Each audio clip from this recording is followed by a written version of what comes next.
അനന്തയാത്രയുടെ 28 വർഷങ്ങൾ. മലയാളത്തിൻ്റെ പ്രിയപ്പെട്ട സാഹിത്യകാരൻ മലയാറ്റൂർ രാമകൃഷ്ണൻ ഈ ലോകത്തോട് വിട പറഞ്ഞിട്ട് 28 വർഷങ്ങൾ പൂർത്തിയായി. മലയാറ്റൂർ ഫൗണ്ടേഷൻ 2025 ഡിസംബർ 27 മലയാറ്റൂരിൻ്റെ 28ാമത് ചരമവാർഷിക ദിനത്തിൽ അനന്തയാത്രയുടെ 28 വർഷങ്ങൾ എന്ന പേരിൽ അനുസ്മരണ സമ്മേളനം സംഘടിപ്പിച്ചു. തിരുവനന്തപുരം നഗരത്തിൻ്റെ ജീവനാഡിയായ കരമനയാറിൻ്റെ തീരത്ത് 27 വർഷം താമസിച്ച മലയാറ്റൂരിൻ്റെ അനുസ്മരണ സമ്മേളനം കരമനയാറിൻ്റെ തീരത്ത് തന്നെയുള്ള ആഴാങ്കൽ വാക്ക്വേയിലെ റേഡിയോ പാർക്ക് ഹാളിൽ വെച്ച് നടത്താൻ കഴിഞ്ഞതിൽ ഞങ്ങൾക്ക് അതിയായ സന്തോഷമുണ്ട്. Vice president Shri Noushad M അലിയുടെ അധ്യക്ഷതയിലാണ് യോഗ നടപടികൾ തുടങ്ങിയത്. Malayattoor foundation secretary Shri PR Sreekumar ചടങ്ങിലേക്ക് എല്ലാവരെയും ഹാർദമായി സ്വാഗതം ചെയ്തു. മലയാറ്റൂർ സാറ് താമസിച്ചിരുന്നത് കരമനയാറിൻ്റെ തീരത്തുള്ള ശാസ്ത്രി നഗറിലെ വീട്ടിലായിരുന്നു. അപ്പോൾ വീടിൻ്റെ പുറകിൽ ഇതുപോലെ ആറ്റിനും സാറിൻ്റെ വീടിന് ഇടയ്ക്കൊരു മതിലുണ്ട്. അദ്ദേഹം ചില സായാഹ്നങ്ങളിൽ ആ മതിൽ പിടിച്ച് പുഴ നോക്കി നിൽക്കുകയായിരുന്നു. അങ്ങനെ അതേപോലെ തന്നെ അദ്ദേഹം വളർന്ന് വന്ന പെരിയാറിൻ്റെ തീരത്ത് മലയാറ്റൂരിൻ്റെയും തൊട്ടുപുറത്ത് തോട്ടുവ ഗ്രാമത്തിൻ്റെയും ഇടയിലാണ്. അപ്പം അങ്ങനെ പുഴകൾ ഏറെ ഇഷ്ടപ്പെടുന്നൊരു വ്യക്തിയാണ്. അതുകൊണ്ട് തന്നെയാണ് പുഴയുടെ തീരത്ത് ഇത്തരത്തിലൊരു സൗകര്യം, പ്രത്യേകിച്ച് കരമനയാറിൻ്റെ തീരത്ത് ഇങ്ങനെ ഒരു സൗകര്യം വന്നപ്പോൾ അത് ഈ വർഷത്തെ മലയാറ്റൂർ അനുസ്മരണത്തിന് ഏറ്റവും ഉത്തമമാണ്, ഉചിതമാണ് എന്ന് ഞങ്ങൾ തീരുമാനിക്കുകയും അതനുസരിച്ചിട്ട് ഇവിടെ ഞാൻ എൻ്റെ കർത്തവ്യത്തിലേക്ക് കിടക്കുകയാണ്. ഞങ്ങളുടെ മലയാറ്റൂർ ഫൗണ്ടേഷൻ്റെ പ്രസിഡന്റ് ശ്രീ പെരുമ്പടവം ശ്രീധരൻ സാറാണ്. അദ്ദേഹത്തിൻ്റെ അഭാവത്തിൽ മലയാറ്റൂർ ഫൗണ്ടേഷന് ശക്തിയും നിറവഴിയും എല്ലാം കാണിച്ചു തരുന്നത് ശ്രീ നൗഷദ് എം അലിയാണ്. മലയാറ്റൂർ ഫൗണ്ടേഷൻ്റെ വൈസ് പ്രസിഡന്റാണ്. അദ്ദേഹത്തെ ആദരപൂർവ്വം സ്വാഗതം ചെയ്യുന്നു. അനുസ്മരണ സമ്മേളനം ഉദ്ഘാടനം ചെയ്യാൻ ഇവിടെ വന്നെത്തിയിരിക്കുന്നത് കേരളത്തിൻ്റെ പ്രിയങ്കരനായ വാസ്തുശില്പി, ഗ്രീൻ ആർക്കിടെക്ട് എന്നറിയപ്പെടുന്ന ഡോക്ടർ ജി ശങ്കറിനെ ആദരപൂർവ്വം സ്വാഗതം ചെയ്യുന്നു. മലയാറ്റൂർ അനുസ്മരണ പ്രഭാഷണം നടത്തുന്നതിന് നമ്മളോടൊപ്പം ഇവിടെ എത്തിച്ചേർന്നിരിക്കുന്നത് ശ്രീ C ഗൗരിദാസൻ നായർ സാറാണ്. സാറിനെ ആദരപൂർവ്വം. ഇപ്പോൾ ഇവിടെ നമ്മൾ കാണുന്ന ഈ ആഴാങ്കൽ വാക്ക്വേ അത് യാഥാർത്ഥ്യമാക്കുന്നതിന് പ്രയത്നിച്ച ഒട്ടനവധി വ്യക്തികളാണ്. അതിൽ പ്രമുഖനാണ് ശ്രീ P സ്വാമിനാഥൻ സാർ. അദ്ദേഹം ഈ വാക്ക്വേയുടെ പ്രോജക്റ്റ് ആരംഭിക്കുന്നതിന് വളരെ മുമ്പ് തന്നെ ഇതുമായിട്ട് ബന്ധപ്പെട്ട ചില ആക്ടിവിറ്റീസ് വരുന്നു. പിന്നെ ഇതൊരു കോൺക്രീറ്റ് ആയിട്ടുള്ള ഒരു പ്രോഗ്രാമായിട്ട് മാറ്റുന്നതിന് നമ്മുടെ കസ്തൂരിരംഗൻ സാറിൻ്റെയൊക്കെ ആ ഒരു അഡ്വൈസൊക്കെ സ്വീകരിച്ച് അദ്ദേഹം തയ്യാറാക്കിയ പ്രോജക്റ്റ് പിന്നെ സർക്കാർ ഏറ്റെടുക്കുകയായിരുന്നു. എന്തായാലും അത് യാഥാർത്ഥ്യമായതൊരു സന്തോഷമുണ്ട്. നമുക്കിങ്ങനൊരു കരമനയാറിൻ്റെ തീരത്ത് ഈ വാക്കുകളുടെ സൈഡിൽ ഇങ്ങനൊരു ഇരിപ്പിടം ഒരുക്കാനുള്ള ഒരു കാരണക്കാരനായ ഒരു വ്യക്തി കൂടിയാണ് ശ്രീ സൗമ്യനാഥൻ സാർ. അദ്ദേഹം ഇവിടെ രൂപപ്പെടുത്തിയ Karamana river fund protection and walkers association എന്നൊരു സംഘടന, അതിൻ്റെ പ്രസിഡന്റ് കൂടിയാണ്. സൗമ്യനാഥൻ സാറിനെ ആദരപൂർവ്വം സ്വാഗതം ചെയ്യുന്നു. കരമനയാറിൻ്റെ തീരത്ത് ഉള്ളൊരു പ്രമുഖ റെസിഡൻസ് അസോസിയേഷനാണ് ശാസ്ത്രി നഗർ അസോസിയേഷൻ. ഇതിൻ്റെ തൊട്ടപ്പുറത്താണ്. അതുപോലെ തന്നെ കരമനയാറിൻ്റെ ഇങ്ങേക്കരയിൽ ഉള്ള ഒരു പ്രധാനപ്പെട്ട ഒരു അസോസിയേഷനാണ് ശങ്കർ നഗർ റെസിഡൻസ് അസോസിയേഷൻ. ആ അസോസിയേഷൻ്റെ പ്രസിഡന്റാണ് ഇന്ന് നമ്മളോടൊപ്പം ഇവിടെ ചേർന്നിരിക്കുന്ന G പ്രസന്നകുമാർ സാർ. അദ്ദേഹവും സ്വാമിനാഥൻ സാറിനോടൊപ്പം ഈ വാക്ക്വേ യാഥാർത്ഥ്യമാക്കുന്നതിന് പ്രയത്നിച്ചൊരു വ്യക്തിയാണ്. മാത്രമല്ല ആഴാങ്കൽ മുതൽ ഇവിടം വരെയുള്ള സ്ഥലത്തുള്ള വ്യക്തികൾ, അത് സംഘടനയാണെങ്കിലും അല്ലെങ്കിലും അവരെല്ലാം നിർലോഭമായിട്ട് ഇതിന് സഹകരിച്ചുള്ളതായിട്ട് സ്വാമിനാഥൻ സാർ പറഞ്ഞിട്ടുണ്ട്. എന്തായാലും അതിനുവേണ്ടി പ്രയത്നിച്ച എല്ലാവർക്കും നന്ദി അറിയിച്ചുകൊണ്ട് പിന്നെ അദ്ദേഹത്തെ ആദരപൂർവ്വം സ്വാഗതം ചെയ്യുന്നു. ഇന്ന് ഞങ്ങളെ സംബന്ധിച്ചോളം ഇവിടെയാണ് നടത്തുന്നത് പറഞ്ഞിട്ട് അറിയിച്ചപ്പോൾ ഞങ്ങളുടെ പല മെമ്പേഴ്സും അവർക്ക് സ്ഥലം കണ്ടെത്താനോ ഒക്കെ ഉള്ളൊരു ബുദ്ധിമുട്ട് തോന്നിയിട്ടുണ്ടായിരുന്നു. എന്നാൽ പോലും ഇത്രയും പേര് ഇവിടെ എത്തിച്ചേർന്നു. സന്തോഷമുള്ള കാര്യമാണ്. ഇവിടെ വന്ന് എത്തിച്ചേർന്ന എല്ലാ സുഹൃത്തുക്കൾക്കും സ്നേഹപൂർവ്വം എല്ലാ സുഹൃത്തുക്കളെയും സ്നേഹപൂർവ്വം സ്വാഗതം ചെയ്യുന്നു. നന്ദി, നമസ്കാരം. പെരുമ്പടം സാറിന്റെ അഭാവത്തിൽ എല്ലാത്തിനും ചുക്കാൻ പിടിക്കുന്ന ശ്രീ നൗഷദ് എം അലിയാണ് ഇന്നത്തെ അധ്യക്ഷൻ. 2 വാക്ക് സംസാരിക്കാനായി അദ്ദേഹത്തെ സ്നേഹപൂർവ്വം ക്ഷണിക്കുന്നു. അപ്പൊ ഇങ്ങനെ മലയാളത്തിന്റെ മഹാനായ ഒരു സാഹിത്യകാരന്റെ പല ജീവിതത്തിന്റെ പല മേഖലകളും അറിഞ്ഞുകൊണ്ട് സ്പർശിച്ചു പോയ 2 പ്രമുഖ വ്യക്തിത്വങ്ങളാണ്. ഇവർക്ക് വേണ്ടി അധ്യക്ഷ പ്രസംഗം വഴിമാറി കൊടുക്കുകയാണ് പ്രശസ്തനായ ഡോക്ടർ ജി ശങ്കർ. അദ്ദേഹത്തിന്റെ വാക്കുകൾ തന്നെയാണെല്ലാം. അദ്ദേഹത്തിനെ സ്നേഹപൂർവ്വം ക്ഷണിക്കുന്നു. ആദരണീയരായിട്ടുള്ള നമ്മുടെ വേദിയിലിരിക്കുന്ന ശ്രീ സോമനാഥൻ സർ, ശ്രീ പ്രസന്നകുമാർ സർ, എൻ്റെ അഭിവന്ദ്യ സുഹൃത്തും പ്രമുഖ മാധ്യമപ്രവർത്തകനുമായ ശ്രീ ഗൗരിദാസൻ നായർ, ഫൗണ്ടേഷൻ്റെ ഇപ്പോൾ ചുക്കാൻ പിടിക്കുന്ന മറ്റൊരു അഭിവന്ദ്യ സുഹൃത്തായ ശ്രീ നൗഷദ് അലി, ശ്രീകുമാർ തുടങ്ങി പ്രിയപ്പെട്ട സ്നേഹിതരെ, സുഹൃത്തുക്കളെ, എന്നെപ്പറ്റി നല്ല വാക്കുകൾ പറഞ്ഞതിനൊക്കെ നന്ദിയുണ്ട്. പക്ഷേ അത് പറയുവാനായിട്ടല്ല ഇവിടെ വന്നത്. നിങ്ങൾ വിചാരിക്കുന്നുണ്ടാകും കടലും കടലാടിയും തമ്മിൽ എന്താണ് ബന്ധം എന്നത്. ഞാൻ ഇവിടെ നിൽക്കുന്നത് മലയാറ്റൂരിനെ 3 തലത്തിൽ അറിയുന്നത് കൊണ്ടാണ്. ഒന്ന്, ആദ്യമായിട്ട് അറിയുന്നത്, ഞാൻ ഇവിടെ ജനിക്കുകയും വളരുകയും ചെയ്ത ഒരാളല്ലായിരുന്നു. ഞാൻ ഒരു വിദേശ രാജ്യത്ത് ജനിക്കുകയും എൻ്റെ മാതൃഭാഷ മറ്റൊരു ആഫ്രിക്കൻ ഗോത്രഭാഷയായി മാറുകയും ചെയ്ത വിചിത്രമായ ഭാഷയുടെ വൈചിത്രങ്ങളിൽ വളർന്നു വന്ന ഒരാളാണ്. ഞാൻ 4ാം ക്ലാസ്സിലാണ് ഈ തിരുവല്ലയിലെ ഒരു പ്രൈമറി സ്കൂളിൽ മലയാളം മീഡിയം വിദ്യാർത്ഥിയായിട്ട് ഞാൻ കടന്നു വരുമ്പോൾ അക്ഷരമാല അറിഞ്ഞുകൂടാത്ത ഒരു കൊച്ചുകുട്ടിയായിരുന്നു. ഞങ്ങളെ പഠിപ്പിച്ചത് നിലത്തെഴുത്താശാന്മാരാണ്. നിലത്തെഴുതി മലയാളം മീഡിയം സ്കൂളിലാണെന്ന് ആലോചിക്കണം. 4ാം ക്ലാസ്സിലാണ്. ഈ നിലത്തെഴുതിയിട്ടാണ് ഞാൻ മലയാള അക്ഷരങ്ങൾ 51 അക്ഷരങ്ങൾ എൻ്റെ ഹൃദയത്തിലേക്ക് ചേക്കേറിയത്. 51 അക്ഷരങ്ങൾ ചേക്കേറുന്നത് എൻ്റെ രക്തത്തിൽ കൂടെ ആയിരുന്നു എന്ന അക്ഷരാർത്ഥത്തിൽ ഈ മണലിലൊരഞ്ഞ് വിരൽ പിടിച്ച് മണലിലൊരഞ്ഞ് രക്തം വരുന്ന രീതിയിൽ പഠിപ്പിച്ച ഒരു അധ്യാപകരാണ് എന്നെ മലയാള അക്ഷരവുമായിട്ടുള്ള സൗഹൃദത്തിന് ആദ്യ കാരണക്കാരൻ. പക്ഷെ അത് എൻ്റെ ഹൃദയത്തിൽ കയറിയിട്ട് സൂക്ഷ്മം 1 വർഷം കഴിയുന്നതിന് മുമ്പ് തന്നെ ഞാൻ മലയാള പുസ്തകങ്ങൾ വായിച്ചു തുടങ്ങി. വായനയുടെ ഒരു ഉയലാട്ടം എന്ന് പറയുന്ന രീതിയിലുള്ള ഒരു വായനയായിരുന്നു. അതിനെടുത്ത് വെച്ച് ചെറിയ പുസ്തകങ്ങളൊക്കെ വായിച്ചു തുടങ്ങി. എൻ്റെ വളരെ കൊച്ചിൽ എൻ്റെ ഒരു പക്ഷേ ഞാൻ ഓർത്തെടുക്കുന്ന എനിക്ക് 7ാം ക്ലാസ്സിലോ 8ാം ക്ലാസ്സിലോ പഠിക്കുമ്പോഴാണ് 7ാം ക്ലാസ്സിൽ പഠിക്കുമ്പോഴാണ് ഞാൻ ആദ്യത്തെ മലയാള പുസ്തകമായിട്ട് വായിച്ചത് ശ്രീ മലയാറ്റൂർ രാമകൃഷ്ണൻ്റെ വേരുകളാണ്. ഈ വേരുകൾ വായിക്കുന്നതിൻ്റെ മുമ്പ് ഒരു പ്രത്യേക മാനസികാവസ്ഥയിലേക്ക് ഞാൻ കടന്നുപോയി.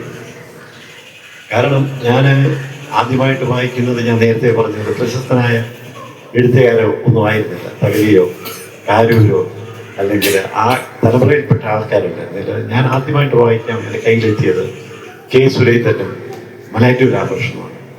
മലയാറ്റൂർ രാമകൃഷ്ണൻ്റെ ഇന്നും ഞാൻ ഏറ്റവും പ്രിയപ്പെട്ടതായിട്ട് കരുതുന്ന വേരുകൾ എന്ന പുസ്തകം, അതിൻ്റെ ഹൃദയത്തിൽ വേരുള്ളവനായിട്ട് പ്രത്യേക മാനസികാവസ്ഥയിലൂടെ കടന്നു പോകുന്ന സമയത്തായിരുന്നു എന്ന് ഞാൻ നിങ്ങളോട് ഭംഗിതരേണ പറയുകയുണ്ടായി.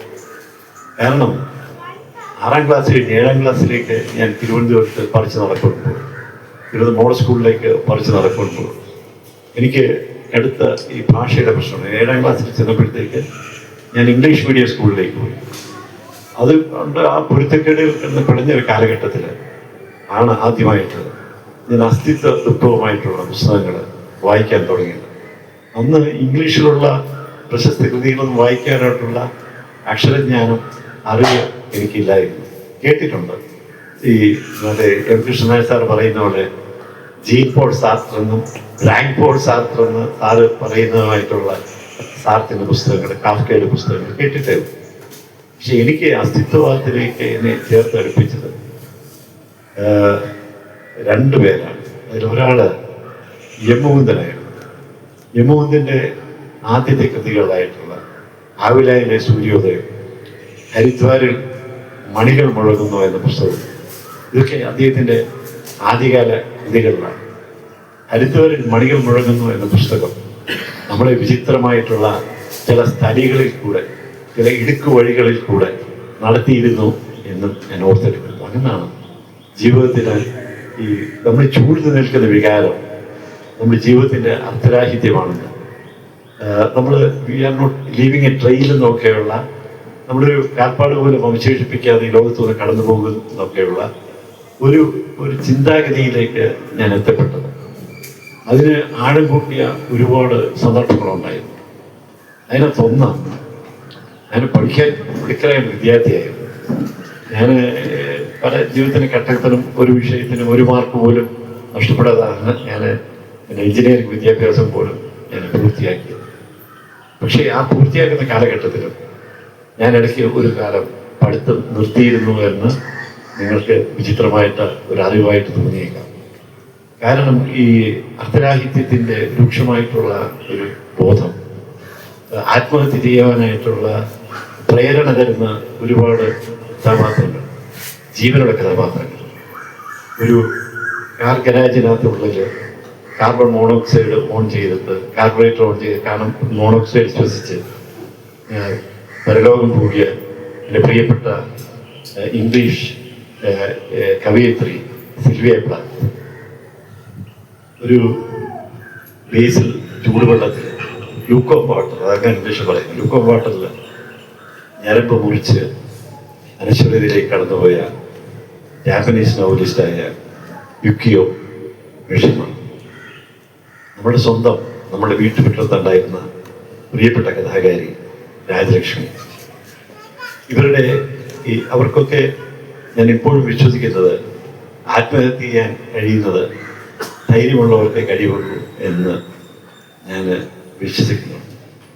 അന്ന് ഒരു 7ാം ക്ലാസ്സുകാരൻ്റെ ഒരു മനധൈര്യമില്ലായ്മ എൻ്റെ ജീവിതത്തിൽ എന്നെ ഉറക്കം കെടുത്തിയ മാസങ്ങൾ സൃഷ്ടിച്ച ഒരു കഥാസന്ദർഭമുണ്ട്.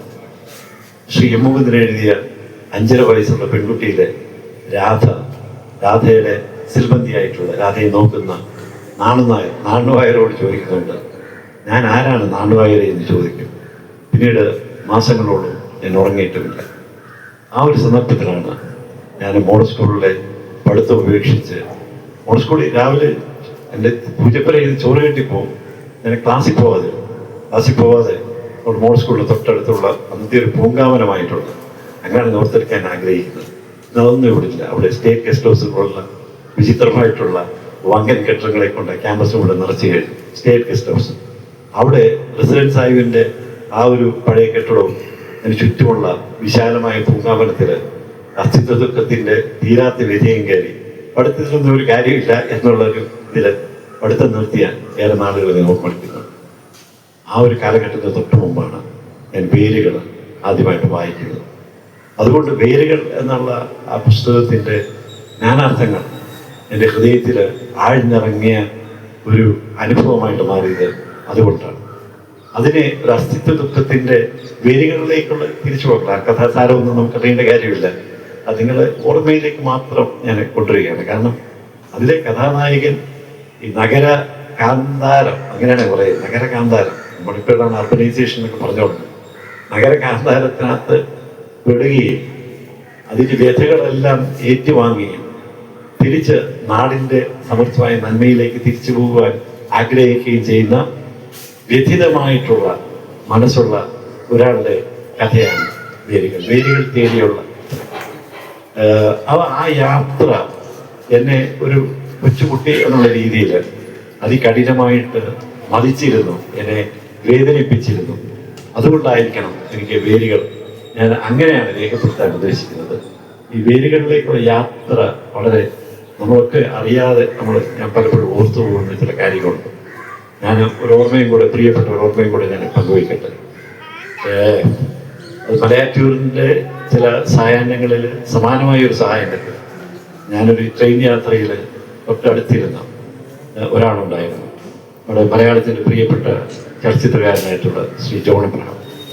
ജോൺ എബ്രഹാം പൂർണ്ണമായിട്ട് മദ്യപിച്ച് പൂർണ്ണമായിട്ടൊരു അർത്ഥബോധാവസ്ഥയിലായിരുന്നു. അപ്പം ഞങ്ങൾ രണ്ടുപേരും ഏകദേശം സമാന അവസ്ഥയിലായിരുന്നു. അപ്പം ഞങ്ങൾ രണ്ടുപേരും യാഥാർത്ഥ ട്രെയിനിൽ കയറിയപ്പം ഞങ്ങൾ കൂടെ ഇരിക്കാൻ സഹയാത്രയിൽ സമ്മതിക്കുന്നില്ല. അപ്പം ഞങ്ങൾ ഒരു മൂലയിൽ മാറ്റിയിരുന്നു. അന്ന് എൻ്റെ കയ്യിലൊരു കലാകൗമുദി ഉണ്ടായിരുന്നു. അപ്പം പൂർണ്ണമായിട്ടും ഏകദേശം ബോധം നഷ്ടപ്പെട്ടിരുന്ന ശ്രീ ജോൺ എബ്രഹാമിൻ്റെ അപ്പുറത്തുണ്ട്. ഞാനിപ്പുറത്ത് സീറ്റിലിരിക്കുകയാണ്.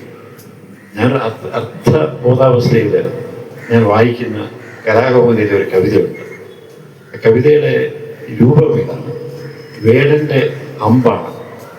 IC സരൺദാസ് എന്ന് പറഞ്ഞ് പഴയൊരു നക്സലൈറ്റ് പ്രവർത്തകനായിരുന്ന തീവ്ര ഇടതുപക്ഷ നിലപാടുകളുണ്ടായിരുന്ന കവിയായിരുന്നു ശ്രീ IC സരൺദാസ്. സരൺദാസിന് കവിതയാണ്. കവിത എന്ന് പറയുന്നത് എന്താണ്? നമ്മൾ വേടൻ തൊടുക്കുന്ന അമ്പ് തിരിച്ചു വന്ന് നെഞ്ചകം പിളർന്നു പോകുന്ന ഒരു നെഞ്ചു പിളർക്കുന്ന ഒരു കാഴ്ചയിലേക്ക് പോകും. നമ്മൾ വേടൻ ഈത അമ്പ് അത് തിരിച്ചു വന്ന് നെഞ്ചകം പിളർക്കുന്ന ഒരു രൂപമാണ് ആ അമ്പെന്നുള്ള കവിതയിലുണ്ടായത്. ഞാൻ ജോണിനോട് പറഞ്ഞു, ജോൺ ഈ രൂപകത്തിൻ്റെ ശക്തി ആലോചിച്ച് നോക്കും. ഈ തിരിച്ച് വേടനയിലെ അമ്പ് നമ്മുടെ നെഞ്ചകം തന്നെ ഈ ഇങ്ങനെ പിളർത്തി പോകുന്ന ഒരു അനുഭവത്തെ പറ്റി ആലോചിച്ച് നോക്കും. അപ്പം ഞാൻ അതിനെ മറ്റൊരു രൂപമായിരുന്നു ഞാൻ ചർച്ച ചെയ്തതിൽ മറ്റൊരു രൂപമാണ് ഈ ജോൺ. നമുക്ക് ഇത് നമ്മുടെ അഭയസ്ഥാനങ്ങളിലേക്ക് വേരുകളിലേക്കുള്ള ഒരു യാത്രയായിട്ട് മാറ്റിക്കൂടെ എന്നുള്ള അന്ന് പങ്കിട്ട ഒരു ചിന്താശകലത്തിൻ്റെ ഒരു പ്രാഗ്രൂപം ഒരു പക്ഷേ ജോണിൻ്റെ മനസ്സിനകത്തുണ്ടായിരുന്നു. അതായിരുന്നു എനിക്ക് ജോൺ പിന്നീട് പ്രൊഡ്യൂസ് ചെയ്ത അമ്മയെ അറിയാൻ എന്നുള്ള പുസ്തകം എന്ന ചലച്ചിത്രത്തിൻ്റെ ബീജം എന്ന് ഞാൻ കരുതുന്നു. അങ്ങനെ നമ്മുടെ വേരുകളിലേക്കുള്ള യാത്ര അമ്മയിലേക്കുള്ള യാത്രയാണ്. ഈ അമ്മ എന്ന് പറയുന്നത് ആത്യന്തികമായിട്ട് അഭയസ്ഥാനമാണ്. ഞാൻ വീട് രൂപകൽപ്പന ചെയ്യുമ്പോൾ പറയും, നമുക്ക് സമാധാനമുള്ള ഇടങ്ങളാണ് വേണ്ടത്. അത് സമാധാനത്തിന് ഒരേ ഒരു ഇടമേ ഉള്ളൂ. ഇത് അമ്മയുടെ മടിത്തട്ടാണ് എന്ന് ഞാൻ പറയാറുണ്ട്. അമ്മയുടെ മടിത്തട്ട് പോലെ നമുക്ക് വീടുകൾ ചെയ്യാനൊക്കുമോ എന്നുള്ള ഈ അനന്തമായ അന്വേഷണത്തിൽ ഇപ്പോഴും നടക്കുന്ന ഒരാളാണ്. അതുകൊണ്ടാണ് വേരുകൾ എനിക്ക് പ്രിയപ്പെട്ട അനുഭവമായിട്ട് മാറി. പിന്നീട് ഞാൻ മലയാറ്റൂർ രാമകൃഷ്ണൻ എന്ന സാഹിത്യകാരൻ വ്യക്തിയെ ഞാൻ പിന്നീട് ഉദാഹരിക്കാം. സാഹിത്യകാരനെ ഉദാഹരിക്കുന്നത് ബ്രിഗേഡിയർ കഥ എഴുതുകയാണ്. അതിനിടയ്ക്ക് ഈ വയലാർ അവാർഡ് കിട്ടിയിട്ടുള്ള ഒരുപാട് പ്രഖ്യാപിതമായിട്ടുള്ള കൃതികൾ വന്നിട്ടുണ്ട്. യന്ത്രം തുടങ്ങിയിട്ടുള്ള കൃതികൾ, യക്ഷി തുടങ്ങിയിട്ടുള്ള പല തലങ്ങളിലേക്ക് ഭ്രമാത്മക കൽപ്പനകളുടെ രീതിയിൽ കൂടെ നടക്കുന്ന യക്ഷി എന്ന നോവല്. യന്ത്രം എന്ന് പറയുന്നത് നമ്മൾ സാധാരണ ഞാൻ ഈ JCB പറ്റിയൊക്കെ എപ്പോഴും വാദവരാതെ സംസാരിക്കുന്ന ഒരാളാണ്. നമ്മൾ നെഞ്ചകം പിളർത്തിപ്പോകുന്ന, ഭൂമിയുടെ നെഞ്ചകം തന്നെ പിളർത്തിപ്പോകുന്ന JCB പോലുള്ള ഭരണ യന്ത്രങ്ങളെ കുറിച്ചാണ് യന്ത്രം എന്നുള്ളത്. അതിന് മൂല കൃതിയുടെ അതിൻ്റെ ഒരു സാരം അതാണ്. നമ്മൾ ഭരണ സംവിധാനങ്ങളുടെ ഒരു നിഷ്ഠൂരതയും കരാളതയും അത് നിങ്ങളോട് പങ്കുവയ്ക്കാൻ ആഗ്രഹിക്കുന്നില്ല. അതിൻ്റെ ഒരു നേർ സാക്ഷിയാണ് ഞാൻ. ഇത്രയും നിഷ്ഠൂരമായിട്ടുള്ള, ഇത്രയും ഇൻസെൻസിറ്റീവായിട്ടുള്ള, ഇത്രയും അൺജസ്റ്റ് ആയിട്ടുള്ള ഒരു മനുഷ്യനെ മനുഷ്യത്വം കാണാത്ത ഒരു ഭരണ സംവിധാനം ഇപ്പോഴും നിലനിൽക്കുന്നുണ്ട് എന്ന് അന്ന് ആ ഭരണ സംവിധാനത്തിൻ്റെ ചുക്കാൻ പഠിച്ചിരുന്ന ഒരാളായിരുന്നു മലയാറ്റൂർ രാമകൃഷ്ണനോട് കുറച്ചുകൂടെ വ്യക്തമായിട്ട് ആ മനുഷ്യത്വമില്ലാത്ത യന്ത്രത്തിന് സമാനമായിട്ടുള്ള കരാളതയുള്ള അവാക്യമുള്ള കരാളതയുള്ള ഭരണ സംവിധാനത്തിൻ്റെ ബ്യൂറോക്രസിയെ പറ്റിയൊക്കെ ആദ്യമായിട്ട് മലയാളിക്ക് ഒന്നുകൂടെ പറഞ്ഞു കൊടുത്തത് യന്ത്രം എന്നുള്ള നോവലിൽ കൂടെയാണ് മലയാറ്റൂർ രാമകൃഷ്ണനാണ്. അദ്ദേഹത്തിൻ്റെ വിജയൻ മേനോൻ എന്നുള്ള ബ്രിഗേഡിയർ കഥകൾ, എനിക്കൊന്ന് VKൻ്റെ ഈ കഥകൾ കഴിഞ്ഞാൽ ഏറ്റവും മലയാളിയെ ആകർഷിച്ചിട്ടുള്ള ഒരു കഥാപാത്രമാണ് ബ്രിഗേഡിയർ. വിജയൻ മേനോൻ്റെ നർമ്മോക്തികൾ അത് വലിയ ഗഹനമായ ചിന്തകളിലേക്കാണ് നയിച്ചിരുന്നു എന്ന് അത് ബ്രിഗേഡിയർ കഥകൾ തീർച്ചയായിട്ടും വായിച്ചിട്ടുള്ള എല്ലാവർക്കും പല കഥകളിലും നർമ്മോക്തിയാണെന്ന് തോന്നുന്നു, ഹാസ്യമാണെന്ന് തോന്നുന്നു. പക്ഷെ വളരെ ഗഹനമായിട്ടുള്ള ചില ചിന്താ ശകലങ്ങളിലേക്കാണ് നയിച്ചിരുന്നതെന്നും നമുക്ക് തിരിച്ചു പറയാനായിട്ടുള്ള ഒരുപാട് അവസരങ്ങളുണ്ടായിട്ടുണ്ട്. പിൽക്കാലത്ത് അത് പൊന്നി, നമ്മുടെ IR ദി ഗ്രേറ്റ് എന്നൊക്കെയുള്ള സിനിമകൾക്കൊക്കെ തിരക്കഥ എഴുതി പിൽക്കാലമാണ്. അത് അത്രയും മാത്രം പരാമർശിക്കുന്നത് സാഹിത്യ ജീവിതത്തെക്കുറിച്ച്. എനിക്ക് വളരെ ആ കടന്നുപോയ സാഹിത്യ ജീവിതത്തിൽ എന്നെ രൂപപ്പെടുത്തിയ, എൻ്റെ സാഹിത്യ അഭിരുചിയിലേക്ക് കൂടുതൽ നയിച്ച ഒരുപാട് അനുഭവ പാഠങ്ങൾ, എനിക്ക് പ്രിയപ്പെട്ട അനുഭവ പാഠങ്ങൾ. അതുകൊണ്ടാണ് മലയാറ്റൂർ രാമകൃഷ്ണൻ എന്ന സാഹിത്യകാരനെ ഞാൻ ചേർത്ത് പിടിക്കുന്നത്. ഞാൻ നമ്മുടെ രാജ്യത്ത് വിമർശകർ ഉൾപ്പെടെ ഉള്ള ഒരു സ്വഭാവം, പുസ്തകം നോക്കാതെ പുസ്തകത്തെ പറ്റി പരാമർശിക്കുന്ന, വിമർശനം എഴുതുന്ന ഒരു നാടാണ് നമ്മുടേത്. പുസ്തകത്തിൻ്റെ മുഖവില നോക്കി, പുസ്തകത്തിന് ആരെങ്കിലും വേണ്ടി ഒരു വിമർശനം നോക്കിയിട്ട് ആ വിമർശനത്തിന് ചൂട് പിടിച്ച് ഒരു പുസ്തകത്തെ അനലൈസ് ചെയ്യുന്ന സ്വഭാവം നമ്മുടെ നാട്ടിൽ വ്യാപകമായിട്ടുണ്ട്. എന്നോട് കുറച്ച് നാൾ ഈ വളരെ എന്തോ ഒരു യാദൃച്ഛികതയിൽ മലയാറ്റൂർ രാമകൃഷ്ണൻ്റെ പേര് വന്നപ്പം നിങ്ങളുടെ കയ്യിലുള്ള നമുക്കിപ്പോൾ എല്ലാത്തിനും അറിവിൻ്റെ അവസാനത്തെ ഉറവിടം എന്ന് നമ്മൾ വിശ്വസിക്കുന്ന ChatGPT എന്ന് പറഞ്ഞ ഒരു ഇതുണ്ട്. ChatGPT എന്ത് നോക്കിയാലും നമുക്ക് അവസാനം ഉത്തരവുണ്ട്. അതിൽ ദയവായിട്ട് മലയാറ്റൂർ രാമകൃഷ്ണൻ്റെ പേര് നോക്കരുത്. അത് എത്ര ജടിലമായിട്ടുള്ള, ഒരുപാട് തെറ്റായിട്ടുള്ള, ക്രൂരമായിട്ടുള്ള പരാമർശങ്ങളുള്ള ഒന്ന്, അദ്ദേഹത്തിൻ്റെ വേദികൾക്ക് ജ്ഞാനപീഠം അവാർഡ് കിട്ടി എന്നുള്ള പരാമർശം 100% രണ്ടാമത്, അദ്ദേഹത്തിന് അവസാന കാലത്തേക്ക് ആത്മഹത്യ ചെയ്തു എന്നൊക്കെ പറഞ്ഞിട്ടുള്ള വളരെ വികൃതമായിട്ടുള്ള, ചരിത്രത്തെ നമ്മൾ വികൃതമാക്കണം, അത് നമ്മുടെ ശീലമാണ്. ചരിത്രത്തെ എപ്പോഴും വികലമാക്കുകയും വികൃതമാക്കുകയും ചെയ്യണം നമ്മൾ. പക്ഷെ ഒരു മനുഷ്യന്റെ കാര്യം പറയുമ്പോൾ, ജീവിച്ചിരുന്ന നമ്മുടെ ഭൂമിയിൽ നമ്മുടെ കൂടെ നടന്നൊരു മനുഷ്യന്റെ കാര്യം പറയുമ്പോൾ അതിലെങ്കിലും സത്യസന്ധത വേണം എന്ന് ഞാൻ വിശ്വസിക്കുന്നു. നമ്മളൊരു അറിവിന്റെ ഉറവിടമായിട്ട് നോക്കുന്ന ഇത്തരം കാര്യങ്ങൾ, ഇത്തരം വികൃതമായിട്ടുള്ള ഇൻഫർമേഷൻ, അത് ഏറ്റവും തീയതിയും ഒക്കെ പറയുന്നുണ്ട്. എന്നാണ് ഇത് ജ്ഞാനപീഠ അവാർഡ് കിട്ടിയത്, അത് ഡിപ്രഷനിലും കടുത്ത ഇതിലും കൂടെ ആത്മഹത്യ ചെയ്യുന്നു എന്നൊക്കെ പറയുന്നത്, അതിന് തെറ്റായിട്ടുള്ള വിവരങ്ങളൊക്കെ, ഒട്ടേറെ കാര്യങ്ങൾ ഡിപ്രഷനൊക്കെ ആയിരുന്നു എന്ന് എനിക്ക് വ്യക്തിപരമായിട്ട് അറിയാം. അത് വേറെ കാര്യം, അത് മറ്റൊരു കാര്യങ്ങളുണ്ട്. പക്ഷെ അതുകൊണ്ടൊന്നും ആയിരുന്നില്ല ഇത് മരിച്ചുപോയതെന്ന് അടുത്ത ഇതിനറിയാം. അദ്ദേഹത്തിന് രണ്ടാമത് ഏറ്റവും കൂടുതൽ അനുസ്മരിക്കുവാൻ, ഓർമ്മിക്കാൻ ഞാൻ സ്വകാര്യമായിട്ട് ഓർമ്മ സൂക്ഷിക്കാത്ത ഒരാളാണ്. പക്ഷെ ഒമിക്കൽ ഇഷ്ടപ്പെടുന്ന അദ്ദേഹത്തിൻ്റെ ചിത്രകാരൻ എന്നുള്ള രീതിയിലാണ്. എൻ്റെ എത്രയോ ഛായാചിത്രങ്ങൾ ശ്രീ മലയാറ്റൂർ രാമകൃഷ്ണൻ വരച്ചിരുന്നു എന്ന് സ്നേഹപൂർവ്വം, ആദരപൂർവ്വം ഞാൻ ആലോചിക്കുന്നു. പക്ഷെ വളരെ ചുരുക്കം സമയം കൊണ്ട് നമ്മുടെ ഈ ഭാവങ്ങളെ, നമ്മുടെ മുഖഭാവങ്ങളെ കോറിയിടാനായിട്ട് മിനിറ്റുകൾ മാത്രം എടുത്തിരുന്ന മലയാറ്റൂർ രാമകൃഷ്ണൻ്റെ ചിത്രകല അവഗാഹത്തെക്കുറിച്ച്, അത് പാരമ്പര്യത്തെക്കുറിച്ചൊക്കെ, എൻ്റെ അവഗാഹത്തെക്കുറിച്ച്, രചനാ രീതികളെക്കുറിച്ച് ചിത്രകാരനല്ലാത്ത തന്നെ ഒരുപാട് തോന്നിയാക്ഷരങ്ങളായിട്ട് പറഞ്ഞു തന്നത് ശ്രീ മലയാറ്റൂർ രാമകൃഷ്ണനായിട്ടുള്ള മഹാനായ മനുഷ്യൻ. അദ്ദേഹത്തിൻ്റെ കൂടെ ഒരുപാട് രാത്രികൾ അങ്ങനെല്ലാം പറയുന്നു, ഉല്ലാസരാത്രികൾ ഈ നദിയുടെ തീരത്ത് ഞാനും പങ്കുവച്ചിട്ടുണ്ട്. എൻ്റെ ആത്മസുഹൃത്തായിരുന്ന ചാരിറ്റി റെസിഡൻസ് അസോസിയേഷൻ്റെ പ്രസിഡന്റ് അറിയാം, അദ്ദേഹം വന്നിട്ടില്ല. എന്തെന്നാ നമ്മുടെ അവിടെ കരമനയാക്കി ഈ കെട്ടിടത്തിൻ്റെ നേരെ എതിർവശത്തെ വീട് ഞാനാണ് ഏകദേശം 40 വർഷം മുമ്പ് ചെയ്തിരുന്നത്. ഹരികുമാർ എന്ന് പറഞ്ഞ സിൻഡിക്കേറ്റ് ബാങ്കിലെ ഉദ്യോഗസ്ഥരായിരുന്ന, പിന്നീട് മരിച്ചുപോയ ഹരികുമാറിന് എൻ്റെ ഏറ്റവും അടുത്ത ആത്മസുഹൃത്തായിരുന്ന ഹരികുമാറിൻ്റെ വീട്. ഹരികുമാറാണ് എന്നെ സത്യം പറഞ്ഞാൽ ഈ മലയാറ്റൂർ രാമകൃഷ്ണനുമായിട്ട് അടുപ്പിച്ചത്.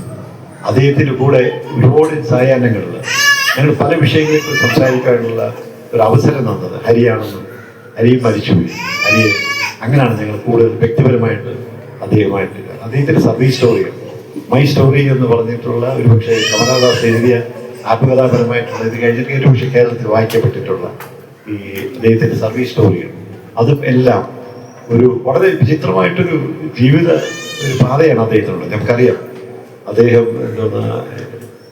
ലോ പഠിക്കുന്നു, ഇംഗ്ലീഷ് ട്യൂട്ടർ ആകുന്നു, മജിസ്ട്രേറ്റ് ആകുന്നു, അങ്ങനെയൊക്കെയുള്ള വളരെ വിചിത്രമായിട്ടുള്ള വിദ്യാഭ്യാസ രീതികളിലൂടെയും പലതരം പദ്ധതിയിലൂടെയൊക്കെ കടന്നുപോയിട്ടാണ് പിന്നീട് വർഷങ്ങൾ കഴിഞ്ഞിട്ട് അദ്ദേഹം ഈ ഇന്ത്യൻ അഡ്മിനിസ്ട്രേറ്റീവ് സർവീസിൽ കയറിയത് നമുക്കറിയാം. അതൊക്കെ അതിൻ്റെ ഒരു ബലവും കൂടെ കാണുന്നു. ഭാഷയിലുള്ള സ്വാധീനം, നിയമപരിജ്ഞാനം, അതൊക്കെ കൊണ്ട് തന്നെ സാധാരണ പൗരന് നിഷേധിക്കപ്പെടുന്ന, ഉദ്യോഗസ്ഥ പ്രാമാണിത്വം കൊണ്ട് നിഷേധിക്കപ്പെടുന്ന അവകാശങ്ങളെക്കുറിച്ചൊക്കെ പൂർണ്ണ ബോധ്യം. ഞാൻ പണ്ട് പറഞ്ഞു കേട്ടിട്ടുണ്ട്, അത് കളിയാണോ എന്ന് എനിക്കറിയില്ല. മലയാറ്റൂർ രാമകൃഷ്ണൻ എനിക്കറിയാവുന്ന ഒരു ഡോക്ടർ, നമുക്ക് എല്ലാവർക്കും അറിയില്ല, പേരെടുത്ത് പറയാൻ ആഗ്രഹിക്കുന്നില്ല, ഒരു ഡോക്ടറിന് മുമ്പിൽ അദ്ദേഹത്തിൻ്റെ ഈ ഊഴം തെറ്റിച്ച് കടന്നുപോയി.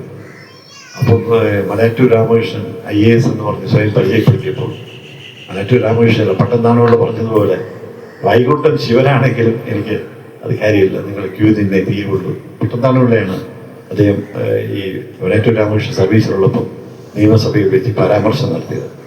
മലയാറ്റൂർ രാമകൃഷ്ണൻ്റെ വൈകുണ്ഠം ശിവനാണെങ്കിൽ എനിക്കത് മാറ്റി നിർത്താൻ കഴിയില്ല എന്ന് പറഞ്ഞ് പട്ടംതാണോടെ എന്ന് പറഞ്ഞ് ഞാൻ കേട്ടിട്ടുണ്ട്. അതിൻ്റെ സത്യമോ മിഥ്യയാണോ എന്ന് എനിക്കറിയില്ല. അങ്ങനെ ഓർമ്മകളുടെ പല തലങ്ങളിൽ എൻ്റെ മനസ്സിൽ നിറഞ്ഞു നിൽക്കുന്ന ഒരാളാണ് ഞാൻ. ഈ ചെറിയ കൂട്ടായ്മയോട് ഒരു കാര്യം പറയട്ടെ. നിങ്ങൾ 28 വർഷം കഴിഞ്ഞിട്ട് മലയാറ്റൂരിനെ ഓർത്തെടുക്കുകയാണ്. നമ്മുടെ കൂടെ നടന്നൊരാൾ, നമ്മുടെ ഒരുപാട് ജീവിത ചിന്തകൾക്ക് കൂടെ നടന്നൊരാൾ, ഒരു ജീവിതം ഈ പരിസരത്ത്, ഈ ജീവിത പരിസരത്ത് നമ്മളോടൊപ്പം പുഴ കാണുകയും ഈ പുഴ ഇങ്ങനെ മനോഹരമായിട്ട് ഒഴുകണം എന്ന് ആഗ്രഹിക്കുകയും ചെയ്ത ഒരു മനുഷ്യൻ.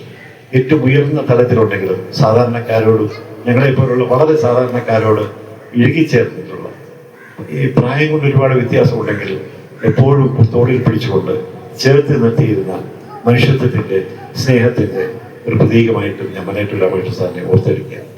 അങ്ങനെയൊക്കെയുള്ള ആ ഓർമ്മ നിലനിർത്തുവാനായിട്ട് ചെറുപ്പക്കാരായിട്ടുള്ളൊരു ചെറിയ സംഘം 2021 മരിച്ചു കഴിഞ്ഞ എത്രയോ വർഷം കഴിഞ്ഞിട്ട് ഒരു സംഘടന തുടങ്ങി.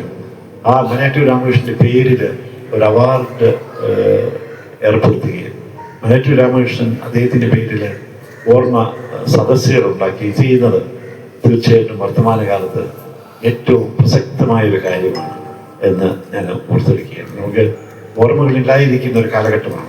നമ്മുടെ ഈ കലികാലത്ത് ഓർമ്മകൾ ഇല്ലാതായിക്കൊണ്ട് ചില ഓർമ്മകൾ നമുക്ക് പ്രിയപ്പെട്ടതാണ്. നമ്മുടെ കൂടെ നടന്നവർ, നമ്മുടെ മുൻസൂരികൾ, അവരുടെ നടക്കില്ല, അതിൻ്റെ ഇതൊക്കെ കൊണ്ടാണ് നമ്മളൊക്കെ പ്രതീക്ഷിക്കാനും നടക്കുവാനും ഒരുപക്ഷെ പോരാട്ടത്തിൻ്റെ വഴികളിൽ കൊണ്ട് മുൻപോട്ട് പോകാൻ വേണ്ടി ഊർജ്ജം തരുന്നത്. തീർച്ചയായിട്ടും മലയാറ്റൂർ രാമകൃഷ്ണൻ ഓരോ വരി കാണുമ്പോൾ സെക്രട്ടേറിയറ്റ് കയറി ഇറങ്ങി നടക്കുന്ന ഒരാളാണ്. അനീതിയുടെ പേരിൽ സെക്രട്ടേറിയറ്റ് കഴിഞ്ഞ 10 വർഷമായിട്ട് ആയുസിൻ്റെ ഏറ്റവും സഫലമാവേണ്ട ഒരു 10 വർഷങ്ങളായിട്ട് കയറി ഇറങ്ങി നടക്കുന്ന ഒരാളാണ്. മുസ്ലിം ജേതാവെന്ന് പറഞ്ഞൊരു കാര്യമില്ല. ഒരു പ്യൂണിൻ്റെ മുമ്പിൽ നിസ്സഹായനായിട്ട് കിട്ടേണ്ട പൈസയ്ക്ക് വേണ്ടി ഇപ്പോഴും നിലവിളിയോടെ പ്രാർത്ഥനയോടെ നടക്കുന്ന ഒരാളാണ്. ഓരോ തവണ പോകുമ്പോഴും ഞാൻ ആലോചിക്കും, ഇത്രയും ചില മനുഷ്യരോട് നമ്മുടെ സർവീസിലുണ്ടായിരുന്നു. മനുഷ്യൻ്റെ മുഖം കാണുന്ന ചില ആൾക്കാരെങ്ങനെ ഉണ്ടായിരുന്നു. അതുകൊണ്ട് തന്നെ അദ്ദേഹത്തിൻ്റെ നിങ്ങൾക്ക് ഔദ്യോഗിക പദവികൾ നോക്കരുത്. കളക്ടറൊക്കെ ആയതിനോട് ശരി തന്നെ ഒരിക്കലും ഒരു വകുപ്പിൻ്റെ ഒരു പൂർണ്ണമായിട്ടുള്ള ചുമതല ഏൽപ്പിക്കുവാനായിട്ട് അദ്ദേഹത്തിന് നമ്മുടെ സർക്കാരുകൾ കഴിഞ്ഞിരുന്നില്ല. ഉൾക്കൊള്ളുവാൻ കഴിയും. ഇങ്ങനെ ഒരു IAS ഓഫീസറിനെ ഉൾക്കൊള്ളുവാൻ കഴിയും. നീതിയുടെ കാവലാളെന്ന് പറയുന്ന പോരാട്ടത്തിന് ആളുകളുടെ അങ്ങനത്തെ ഒരാൾ ഉൾക്കൊള്ളാൻ കഴിയില്ല. ദീർഘമായിട്ട് 7 വർഷം, അവസാനത്തെ 7 വർഷം എനിക്ക് ലളിത അക്കാദമിയുടെ ചെയർമാൻ എന്നുള്ള ഒരു ചെറിയ ഒരു പോസ്റ്റിലാണ് അദ്ദേഹം. ഇത്രയും സീനിയർ ആയിട്ടുള്ള ഒരാൾ, ഇത്രയും നിയമ പരിജ്ഞാനമുള്ള ഒരാൾ, ഭരണ പരിജ്ഞാനമുള്ള ഒരാൾ. എനിക്ക് അവസാനത്തെ 7 വർഷം ലളിത അക്കാദമി ചെയർമാനായിട്ട് അത് ഞാൻ AEC രാജിവെച്ച് പുറത്തു പോവുകയാണ്. അദ്ദേഹത്തിനെ ഓർത്തെടുക്കുന്ന ഈ സന്ദർഭത്തിൽ എന്നെ വിളിച്ചതിൽ ശ്രീകുമാർ, ഞാൻ താങ്കളോട് നന്ദി പറയുന്നു. കാരണം ശ്രീകുമാറോട് ശ്രീകുമാർ നന്ദി പറയുന്നു. കാരണം ഞങ്ങൾ പല സദസ്സുകളിലും ഒന്നിച്ച് നിൽക്കുന്ന ആൾക്കാരാണ്. എന്നോട് കാണിച്ച സ്നേഹത്തിന് എന്നോട് കാണിച്ച താല്പര്യത്തിനൊക്കെ എനിക്ക് നന്ദി പറയുന്നു. ഏതൊരു ഈ സായാഹ്നത്തിൽ എനിക്ക് ഏറ്റവും പ്രധാനം നിങ്ങളോട് കൂടെ ഇരിക്കുവാൻ കഴിഞ്ഞു എന്നുള്ളതാണ്. അദ്ദേഹത്തിൻ്റെ ഓർമ്മകൾ നമ്മളുടെയൊക്കെ വഴിയിൽ വെളിച്ചം പകരട്ടെ എന്ന് മാത്രം. അങ്ങനത്തെ ആൾക്കാരെ നമ്മൾ ഓർമ്മിച്ചെടുക്കണം. അവരുടെ ഹൃദയത്തിൽ നടത്തണം. അതേ കൃതികൾ ഒന്നുകൂടെ വായിക്കണം. ആ വായനയുടെ ആ ഒരു ലഹരിയിലേക്ക് പോയി കഴിഞ്ഞാൽ തീർച്ചയായിട്ടും നമുക്ക് ബാക്കി വയ്ക്കുവാനായിട്ട് അവസാനം when you go back you should go with a smile എന്ന് പറയുന്നത് ഒരു പുഞ്ചിരി അവശേഷിപ്പിക്കുവാൻ മലയാറ്റൂരിൻ്റെ കൃതിയിൽ കഴിയും എന്ന് ഞാൻ കരുതുന്നു. നന്ദി, നമസ്കാരം. സ്നേഹപൂർവ്വം ശ്രീ ഗൗരിദാസൻ നായർ സാറിനെ ക്ഷണിക്കും. ഈ ഒരു ചെറിയ സദസ്സിനോട് സത്യം പറഞ്ഞ ഒരു കുടുംബ സദസ്സ് പോലെയാണ് എനിക്ക് തോന്നുന്നത്. വലിയ സാഹിത്യ സംഭാഷണത്തിനൊന്നും ഒരു പ്രസക്തിയില്ല. ശങ്കറും ഞാനും നോക്കുമ്പോൾ ഞങ്ങളും സഞ്ചരിച്ച് ഏതാണ്ട് ഒരേ വഴിയിലാണല്ലോ എന്ന് ഞാൻ ഓർത്ത് അത്ഭുതപ്പെട്ടിരിക്കുകയാണ്. മലയാറ്റൂരിൻ്റെ രചനകളിലേക്ക് കൂടെ നിങ്ങൾ കടന്നു പോകുമ്പോൾ നിങ്ങൾ അത്ഭുതത്തോടെ കാണാനിടയുള്ളൊരു കാര്യം, മനുഷ്യൻ്റെ ജീവിതാവസ്ഥകൾ എങ്ങനെയാണ് അയാളുടെ വൈയക്തികമായ തീരുമാനങ്ങൾക്കും അപ്പുറത്ത് കിടക്കുന്നത് എന്നതിനെക്കുറിച്ച് മലയാറ്റൂർ ആവർത്തിച്ച് പറയുന്നതാണ്. ഒരു വ്യക്തിക്ക് ഇംഗ്ലീഷിൽ അതിന് ഏജൻസി എന്ന് പറയും. ഒരു വ്യക്തിക്ക് ഒരു കർത്തൃത്വമുണ്ട്.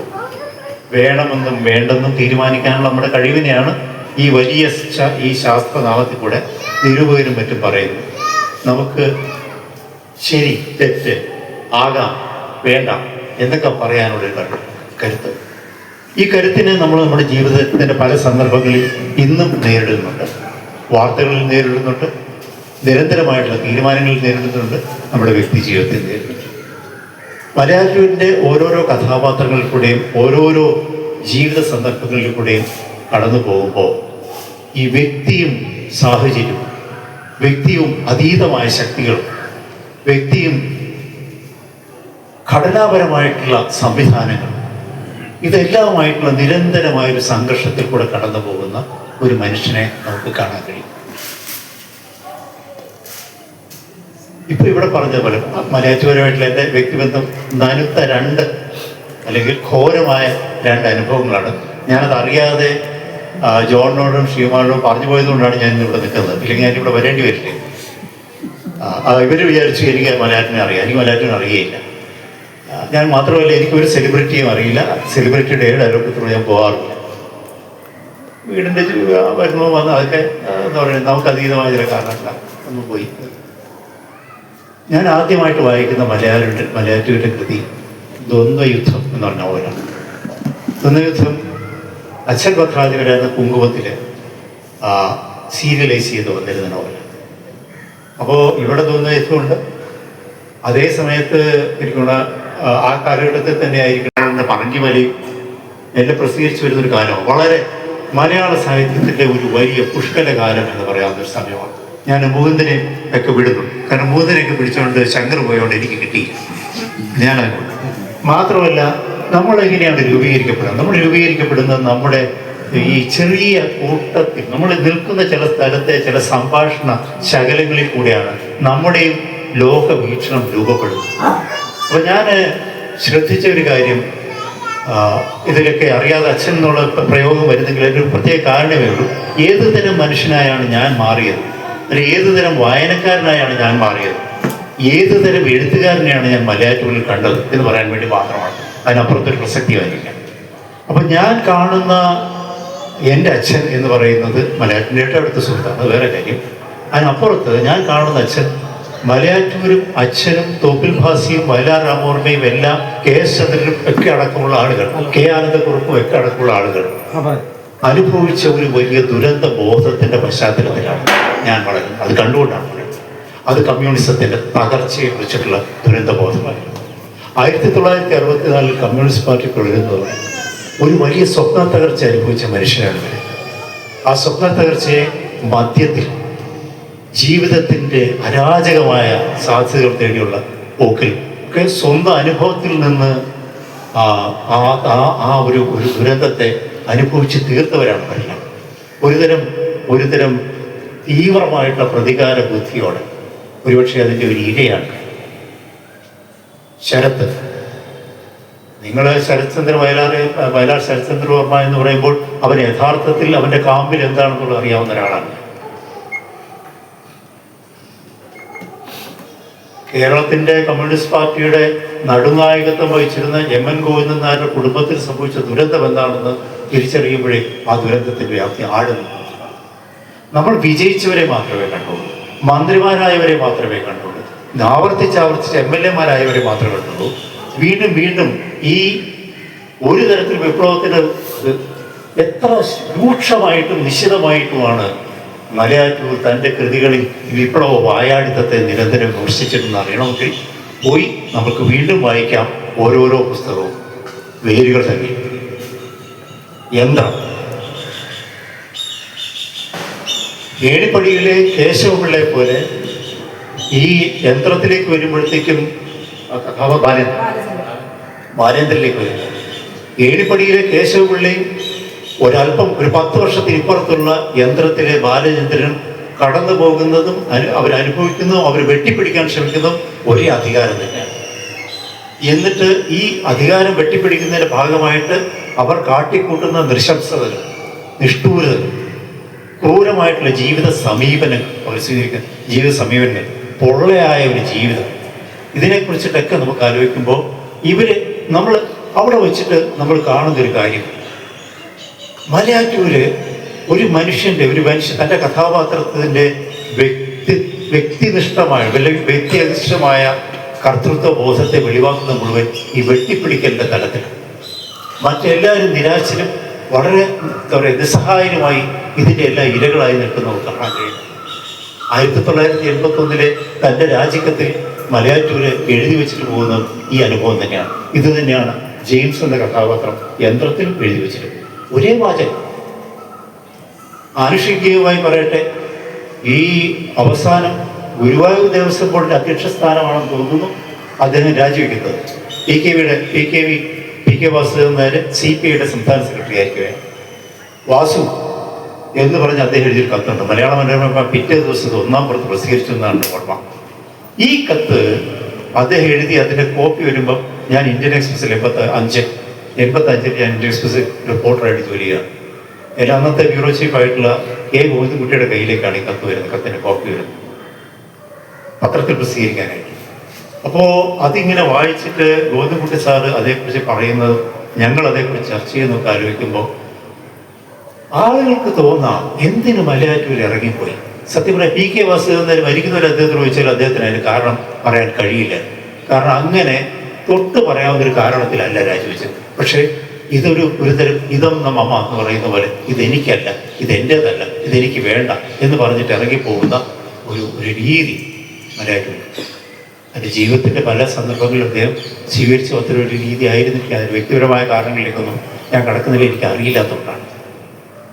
അപ്പോൾ മലയാറ്റൂര് ഈ ഓരോ ഞാൻ ദ്വന്ദ്വയുദ്ധത്തിൽ തുടങ്ങിയതിനെ പറ്റി പറഞ്ഞു. യന്ത്രം പിന്നീട് വരുന്നു.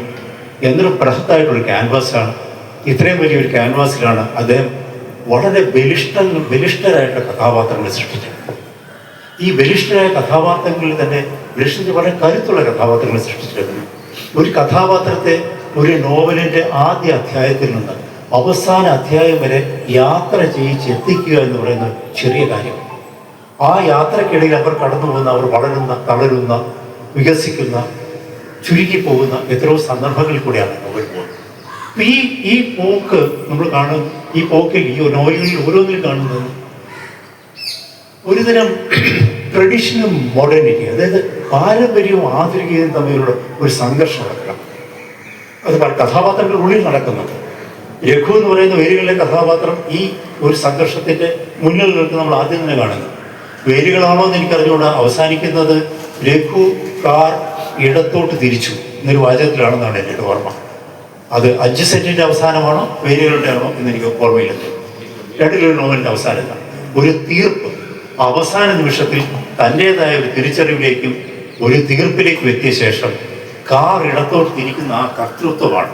അവിടെയാണ് മലയാറ്റൂരിലെ കഥാപാത്രം കാര്യത്തിനായി വീടുന്നത്. ഇത്തരത്തിൽ കഥാപാത്രങ്ങളിലൂടെ സഞ്ചരിച്ചാൽ തന്നെ ഇത് നോക്കാം. മറ്റൊന്ന്, കുട്ടിക്കാലം തൊട്ടൊരു പക്ഷേ നമ്മളൊക്കെ വളർന്നത് എനിക്കിപ്പോൾ ഇതൊന്നുമില്ല, നമ്മുടെ ശബ്ദമില്ലെങ്കിൽ അല്പനേരം കൂടെ കഴിഞ്ഞാൽ ഒരുപക്ഷെ ഞാൻ ഏറ്റവും നോക്കിയിരിക്കാൻ ആഗ്രഹിക്കുക ആ ഇരുട്ട് വീണ ആറ്റുവഞ്ചികളോ ആ ചാഞ്ഞു കിടക്കുന്ന മരങ്ങൾക്കടിയിൽ ഇരുട്ടിലേക്കായി. കാരണം ഒരു ഇൻട്രോവേർഷൻ്റെ നമ്മളൊരു ധ്യാന നിമിഷത്തിലേക്ക് പോകുന്നൊരവസ്ഥയാണ് അത്. നമ്മുടെ ഇൻഫാക്ട് അത് it's A kind of depression. ഒരു ഡിപ്രസീവായ ഒരു മനസ്സ്, ഒരു ക്രിയേറ്റീവ് മനസ്സും അത് തന്നെയായിരിക്കും. ഡിപ്രസീവായ ഒരു മനസ്സ് ഏറ്റവും കൂടുതൽ ഇഷ്ടപ്പെടുന്ന ഒരു നിശബ്ദത ആ ഇരുട്ടിൽ പതുങ്ങിയിരിക്കണം. ആ ഇരുട്ടിൽ നിന്ന് ഉണ്ടാകുന്ന ഉദിച്ചു വരുന്ന ഒരുപാട് ചിന്തകളിലാണ് പക്ഷേ എഴുത്തും കഥാപാത്രങ്ങളും വലിയ ക്യാൻവാസുകളും ഒക്കെ രൂപപ്പെട്ടു വരും. അവിടേക്ക് താൻ കടന്നുപോയ, തന്നെ മറികടന്ന, അല്ലെങ്കിൽ തൻ്റെ മുന്നിലൂടെ കടന്നുപോയ മനുഷ്യരുടെ ജീവിത വ്യഥകളും സങ്കടങ്ങളും സന്തോഷങ്ങളും, ആ സന്തോഷങ്ങളൊക്കെ ചെറിയ ചില സമയങ്ങളിൽ ഉള്ളൂ എന്നുള്ളതാണ്. വേരുകളിലെ അമ്മാലുവിനെ പോലെ ഇപ്പം ശരിക്കും പറഞ്ഞു കഴിഞ്ഞാൽ ഒരു മൂത്ത ജ്യേഷ്ഠത്തി എന്ന് പറയുമ്പോൾ ഈ വളരെ രസകരമാണ് മലയാറ്റൂരിലെ സ്ത്രീകൾ. തകർന്ന് അടിഞ്ഞു വീഴുന്നതായി നമുക്ക് തോന്നുന്ന സ്ത്രീകൾ ഉയർത്തെഴുന്നേൽക്കുന്നതായിട്ട് നമുക്ക് പിന്നീട് കാണാൻ കഴിയും. ജ്യേഷ്ഠത്തിയെ പ്രണയിക്കുകയും അനിയത്തിയെ കല്യാണം കഴിക്കുകയും ചെയ്യുന്ന സന്ദർഭം. എന്നിട്ട് അവർക്ക് അവരുടെ വയറ്റിൽ ഉണ്ടാകുന്ന കുഞ്ഞ് മറ്റൊരാളുടേതാണെന്ന് പറയുമ്പോൾ അത് തന്നെ ബാധിക്കാത്തൊരു മാനസികാവസ്ഥയിലേക്ക് മാറുന്ന ബാലേന്ദ്രൻ. ഇങ്ങനെ തുടങ്ങി അന്നത്തെ ഒരുപാട് പൊള്ളയായിട്ടുള്ള വർത്തമാനങ്ങളൊക്കെ അതിനകത്തുണ്ട്. ഇപ്പൊ റോട്ടറി ക്ലബ് എന്ന് പറയുന്നതിനെ പറ്റി പുച്ഛമായി പറയുക, ക്ലബ് സംസ്കാരം, റമ്മി സംസ്കാരം, കാര്യം അതിനകത്ത് ഒരുപാട് പ്രശ്നങ്ങളുണ്ട്. അന്നത്തെ കാലഘട്ടത്തിന്റെ ചില പ്രശ്നങ്ങളാണ്. അതൊന്നും അല്ലല്ലോ അത് യഥാർത്ഥത്തിൽ. ഇപ്പോൾ ട്രിവാൻഡ്രം ക്ലബിൽ മെമ്പറായിപ്പോയി, അല്ലെ ശിവര ക്ലബിൽ മെമ്പറായിപ്പോയി എന്നതുകൊണ്ട് അവിടെ ശിവര ക്ലബിലെ മെമ്പറായിരുന്ന ഒരുപാട് വളരെ നല്ല മനുഷ്യന്മാരെ എനിക്കറിയാം. പ്രതി ഇതൊക്കെ ഈ ക്ലബ് അംഗത്വം എന്നൊക്കെ പറയുന്ന ഒരു പൊള്ളത്തരമാണ് എന്നൊക്കെ തരത്തിലുള്ള അന്നത്തെ ഒരു തരം ഒരു വിഭജനം, ഒരു ബൈനറി സൃഷ്ടിക്കൽ സമൂഹത്തെ സംബന്ധിച്ച് അതൊക്കെ ചിലപ്പോൾ ഒരു എൻ്റെ വ്യക്തിപരമായ പൊള്ളേ. പക്ഷെ അതിനപ്പുറത്ത് അത് സൂചിപ്പിക്കുന്ന ഏത് തരം മനുഷ്യ വ്യക്തിത്വത്തെയാണ് എന്ന് അന്വേഷിക്കുന്നിടത്താണ് മലയാളത്തിൽ വലിയ എഴുത്തുകാരൻ. പിന്നെ മലയാറ്റൂരിൻ്റെ എഴുത്തിട്ടൊരു സൗന്ദര്യമുണ്ട്. മലയാറ്റൂർ ഒരു ക്ലിഷ്ടമായി ഡിഫിക്കൽട്ടായി പ്രയാസമേ വാചകം എഴുതുന്നേയില്ല. ഒരുപക്ഷെ അദ്ദേഹത്തിൻ്റെ അവസാന കാല അതീത യാഥാർത്ഥ്യങ്ങളെക്കുറിച്ചിട്ടുള്ള ഭ്രമാത്മകമായിട്ടുള്ള ജീവിത സന്ദർഭങ്ങളെക്കുറിച്ചിട്ടുള്ള നോവലുകളിൽ അത്തരത്തിലുള്ള സാധനങ്ങൾ വരുന്നു, അത്തരത്തിലുള്ള ഇൻട്രോസ്പെക്ഷൻ ആത്മഭാഷണങ്ങൾ വരുന്നു. പക്ഷേ മറ്റെല്ലായിടത്തും ശ്രദ്ധിച്ചു കഴിഞ്ഞാൽ നിങ്ങൾക്കും എനിക്കും ഒരു 10-10 ക്ലാസ് പഠിക്കുന്ന പെൺകുട്ടിക്കും ആൺകുട്ടിക്കും വായിച്ച് ഉൾക്കൊള്ളാവുന്ന കാര്യങ്ങൾ. മറ്റൊന്ന്, ഈ നോവലുകളിലെല്ലാം തെളിഞ്ഞു നിൽക്കുന്ന അല്ലെങ്കിൽ ആഴത്തിൽ ഇങ്ങനെ വേരോടി കിടക്കുന്ന ലൈംഗികതയെ പറ്റി ഇന്നുണ്ടാക്കിക്കൊണ്ട് വെച്ചിരിക്കുന്ന ഒരു മൊറാലിറ്റിയെ മുഴുവൻ ഭേദിച്ചു കൊടുക്കും. ലൈംഗികത എന്ന സങ്കല്പം, ലൈംഗികത, സെക്ഷുവാലിറ്റി എന്ന് ഇംഗ്ലീഷ് പറയാൻ കുറച്ചുകൂടി മാന്യമായി, സെക്ഷുവാലിറ്റിയെ കുറിച്ചിട്ടുള്ള മലയാറ്റൂരിൻ്റെ തലമുറയുടെ നിലപാട് ആ നോവലുകളിലും കഥകളിലും വളരെ വളരെ ഗംഭീരമായിട്ട് നമുക്ക് കാണാൻ കഴിയും. അപ്പം ഈ അവിടെ ഒരുതരം എന്താ പറയുക, ഒരു തുറന്നെഴുതാനുള്ള കരുത്തുള്ള ഒരു എഴുത്തുകാരാണ് കാണാൻ കഴിയും. മലയാറ്റൂര് എൻ്റെ തോന്നൽ ഒരു കോൺടെമ്പററി റൈറ്റർ, ഒരു സമകാലിക എഴുത്തുകാരൻ. എന്നുവെച്ചാൽ ഇന്നും കേരളത്തിന് ഇന്ന് ജീവിച്ചിരിക്കുന്ന ഒരു ചെറുപ്പക്കാരനോ ചെറുപ്പക്കാരിയോ അല്ലെങ്കിൽ അതിൽ തൊട്ട് മുകളിലുള്ള ആളോ എഴുതുന്ന പോലത്തെ ഒരു പുസ്തകവും കഥകളും ഒക്കെ എഴുതുന്ന കോൺടെമ്പററി ആയിട്ടുള്ള ഒരു ഭാഷയുള്ള, കോൺടെമ്പററി ആയിട്ടുള്ള ജീവിത സന്ദർഭങ്ങളെ കൈകാര്യം ചെയ്യുന്ന എഴുത്തുകാർ. ഞാൻ ഈ സമീപകാലത്ത് കേരളത്തിൽ, നിങ്ങളൊക്കെ ശ്രദ്ധിച്ചിട്ടുണ്ടോ, കേരളത്തിൽ 2.5 ലക്ഷം വിറ്റ നോവലുണ്ട്. എത്ര പേർക്കറിയാം? ഞാൻ വായിച്ചില്ല നോവൽ, ഞാൻ ഇപ്പോൾ വായിച്ചു. 2.5 ലക്ഷം നോവല് എന്ന് വെച്ചാൽ പുസ്തകത്തിന്റെ തലപ്പത്ത് എഴുതി വെച്ചിരിക്കുകയാണ് 2.5 ലക്ഷം കോപ്പികൾ വിറ്റ നോവൽ എന്ന്. അപ്പൊ ഇത് കണ്ടപ്പോൾ ഞാൻ അന്തപ്പെട്ടു. എന്നാൽ ഇത് നമ്മൾ വായിച്ചില്ലെങ്കിൽ മോശമല്ല, സാഹിത്യ ഇതിഹാസം വായിച്ചില്ലെങ്കിൽ കുഴപ്പമില്ല, കുറച്ച് പേര് മാത്രം വായിക്കുന്ന പുസ്തകം. 2.5 ലക്ഷം വായിച്ചിട്ട് സൂക്ഷിക്കും. അപ്പൊ ഞാൻ ഈ 2.5 ലക്ഷത്തിന് നോവൽ എടുത്ത് വായിച്ചു. 2.5 ലക്ഷത്തിന് നോവൽ തുടങ്ങുന്നത് എങ്ങനെയാണ്? എറണാകുളത്ത് നിന്ന് ഒരു ട്രെയിനിൽ ഒരു പെൺകുട്ടി ബാംഗ്ലൂർ പോകും. ബാംഗ്ലൂർ പോകുന്നു, അവർക്ക് കുറച്ച് ബന്ധങ്ങളുണ്ടാവും, അതുണ്ടാവും, ഇതുണ്ടാവും, മറ്റുണ്ടാവും. ഇത് കഴിഞ്ഞ് അവിടുന്ന് വണ്ടി പിടിച്ച് തിരിച്ച് എറണാകുളത്തേക്ക് വരും. നോവൽ തീരുന്നു സാർ. 2.5 ലക്ഷം കോപ്പി.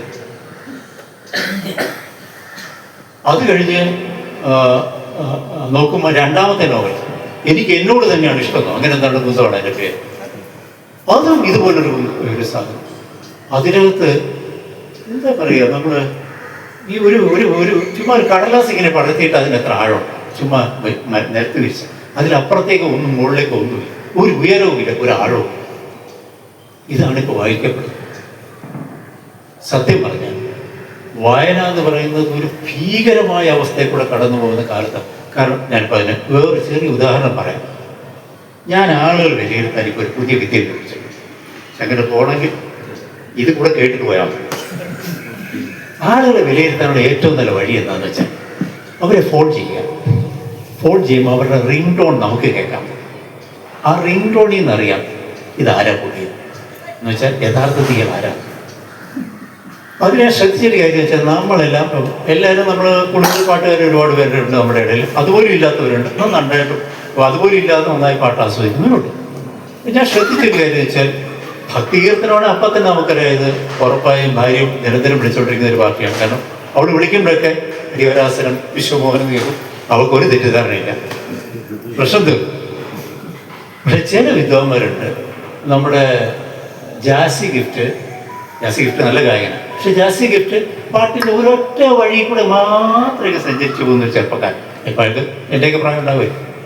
അപ്പോൾ ഞാൻ ആലോചിക്കുമ്പോൾ നിങ്ങളുടെ പാട്ടിന് നിങ്ങൾക്ക് എത്താവുന്നൊരു തലം എവിടെയുണ്ട്, അവിടെ വെച്ച് നിങ്ങൾ പെഗ് ചെയ്തു, അതാണ് നിങ്ങളുടെ പാട്ട്, അതാണ് നിങ്ങളുടെ റിംഗ് ടോൺ, അതാണ് നിങ്ങളുടെ വ്യക്തിത്വത്തെ ആദ്യമായി ലോകത്തിലേക്ക് പ്രസരിപ്പിക്കുന്ന ചിഹ്നം, അടയാളം. ഇപ്പം ഇതുപോലെ കാണാവുന്ന ഒരുപാട് അടയാളങ്ങളുള്ളൊരു കാലത്ത്, വളരെ ആഴം കുറഞ്ഞ ഒരു എഴുത്തിൻ്റെ കാലത്ത് ഇന്നും എടുത്തു വച്ചാൽ നിങ്ങൾക്ക് ഗംഭീരമായിട്ട് ഒരുപക്ഷെ നെട്ടൂർ മഠമോ വേരുകളോ ഒന്നും ഒരുപക്ഷെ ആ നിലയ്ക്ക് വായിക്കപ്പെടുമെന്ന് എനിക്ക് സംശയമുണ്ട്. കാരണം അതിനകത്ത് ഒരു ബ്രാഹ്മണ പശ്ചാത്തലം, ബ്രാഹ്മണ സംഭാഷണ രീതികൾ, ആ ഗ്രാമത്തെക്കുറിച്ച് തോട്ടുവാ ഗ്രാമത്തെക്കുറിച്ചുള്ള പരാമർശങ്ങൾ, ഇതൊക്കെ വെച്ച് നോക്കുമ്പോൾ ഒരുപക്ഷെ നമുക്ക് അത്തരത്തിലുള്ള ഒരു ഇത് തോന്നിയേക്കാം. പക്ഷേ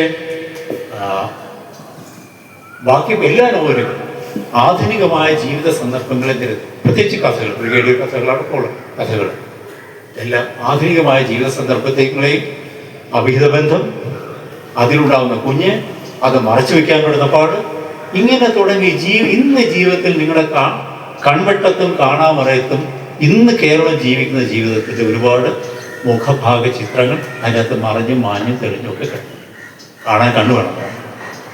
മലയാറ്റൂർ പക്ഷേ എൻ്റെ അഭിപ്രായത്തിൽ കേരളത്തിന് നഷ്ടപ്പെട്ട ഒരു വലിയ സ്വത്താണ്. അത് എന്തുകൊണ്ടാണ്? എഴുത്തുകാരും നമുക്കിപ്പോൾ എം ടിയെ പറ്റി പറയാം. എം ടിയെ പറ്റി ഇവിടെ നിന്ന് മോശം പറഞ്ഞാൽ കുഴപ്പമായിപ്പോ, മോശമല്ല ഞാൻ പറയും. എം ടി നോവലിസ്റ്റാണ്, മലയാളത്തിലെ തന്നെ ഏറ്റവും നല്ല കഥകൾ എഴുതിയ മനുഷ്യൻ. അല്ലെങ്കിൽ തഴി ശിവശങ്കരെ പറ്റി. പക്ഷേ ഈ സവ്യസാഹിത്യം എന്ന് പറയുന്ന ഒരു മേന്മ, ഒരു മഹിമ, ഈ കൈ തൊടുന്നതുമെല്ലാം പൊന്നാക്കാൻ കഴിയുന്ന ഒരു മഹിമ ഇവരിൽ വളരെ കുറച്ച് പേർക്ക്. എഴുത്തുകാരനാണോ? എഴുത്തുകാരൻ ഭരണാധികാരിയാണെന്നൊക്കെയുള്ള ജീവിത വ്യവസ്ഥയുടെ ഭാഗമായിട്ട് അത് അവിടെ കിടന്നോട്ടെ, നമുക്ക് വിടാം. ഇവിടെ ഗോസ്ഥനായിരുന്നെങ്കിലും ഇതേ നോവൽ തന്നെ എഴുതുമായിരുന്നു. ഇവിടെ എഴുത്തുകാരനാണ്, കാർട്ടൂണിസ്റ്റാണ്, പലതരത്തിലും മറ്റുള്ളവരുടെ സാഹിത്യത്തെ വിലയിരുത്താൻ കെൽപ്പുള്ള ഒരു മനോഹരമായ ആസ്വാദനശേഷിയുള്ള വ്യക്തിയാണ്. ഇതൊക്കെയുള്ള നൂറ് തരത്തിൽ നമുക്ക് വിശദീകരിക്കാവുന്ന, വർണ്ണിക്കാവുന്ന മലയാറ്റൂര് ഒരു കാര്യത്തിൽ കേരളത്തിന് ഇന്ത്യക്ക് നഷ്ടപ്പെട്ടു പോയൊരു ദുഃഖമുള്ളവരാണ്. അതാണ് ഞാൻ ഇവരോട്, ശ്രീകുമാറിനോടും ജോണിനോടും വിചാരിച്ചു. ഞാൻ അദ്ദേഹത്തെ കണ്ട 2 സന്ദർഭങ്ങളുണ്ട്. ആദ്യത്തെ സന്ദർഭം പ്രസ് ക്ലബ്ബിൽ വെച്ചിട്ടാണ്. അപ്പം എല്ലാ വർഷവും പ്രസ് ക്ലബ്ബിൽ ഒരു മെമ്പേഴ്സ് ഡേ ഉണ്ട്. മെമ്പേഴ്സ് ഡേ എന്ന് പറഞ്ഞാൽ കുടുംബങ്ങളെ ഒന്നും അവിടെ കയറ്റില്ല, അതാണ് ലോകം. മദ്യപാനമാണ് മുഖ്യ പരിപാടി. അത് വൈകുന്നേരം 7 മണിക്ക് തുടങ്ങും, രാത്രി 12 മണി വരെ, 1 മണി വരെ, 2 മണി വരെ നീളും. അപ്പോൾ പ്രസ് ക്ലബിൻ്റെ ഓണററി മെമ്പർ എന്നുള്ള നിലയ്ക്ക് മലയാറ്റൂർ അവിടുത്തെ സ്ഥിര സാന്നിധ്യമാണ്. അപ്പോൾ 95 അദ്ദേഹം അവിടെ, 95 93 കാരണം PC സുകുമാരൻദാസ് സാർ പ്രസിദ്ധമായിരിക്കുകയാണ് അവിടെ വന്നിട്ട്. പതിവ് പോലെ വൈകുന്നേരം 7 മണിക്ക് വന്നു, മദ്യപിച്ചു. അപ്പം അദ്ദേഹത്തിന് നടക്കാനാണ്. ഇപ്പോൾ 2 പേര് താങ്ങിയാണ് നടത്തുന്നത്. ഞാനൊരു 10 മണിക്ക് ഞാൻ അവിടെ ചെന്ന് കയറുമ്പോഴത്തേക്കും ഒരു ബോധവുമില്ല. അപ്പോൾ ഇവരെല്ലാവരും കൂടെ എങ്ങനെയെങ്കിലും ആളെ ഒഴിവാക്കാൻ ശ്രമിച്ചുകൊണ്ടിരിക്കുക. കാരണം കുഴഞ്ഞു പോകുന്ന നാവ്, ആ വായിൽ നിന്ന് വരുന്ന എല്ലാം സരസ്വതി, ഇങ്ങനെ ആയപ്പോഴത്തേക്ക് എങ്ങനെയെങ്കിലും ഇറക്കി വിടാനായിട്ട് ശ്രമിക്കണം.